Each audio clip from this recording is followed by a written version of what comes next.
Common mistakes, আমরা এটা সচরাচর প্রায় প্রতিদিনই করে থাকি বা দেখে থাকি। একটা হলো ইয়োর এবং একটা হলো ইয়ার। সো শুনতে অনেকটা একই রকম মনে হয়, রাইট? বাট তুমি যদি আমার ফেসবুকটা খোলো, আজকেই দেখবে এটার জায়গায় এটা বলা আছে এবং এটার জায়গায় এটা বলা আছে। তো আজকে আমি দেখাতে চাচ্ছি দুটোর মধ্যে একটা ক্লিয়ার ডিস্টিংশন আছে বা ক্লিয়ার ব্যবধান আছে। সো ফার্স্টে আসি, এটা ইয়োর মানে হলো তোমার, রাইট?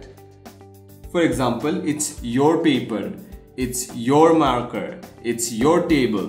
So এখানে ইউজ করা হয় হলো YOUR এবং your এটা মানে হলো you are বা তুমি হও, রাইট? সো এই দুটোর মধ্যে কমপ্লিটলি ডিফারেন্ট দুটো মিনিং লুকিয়ে আছে।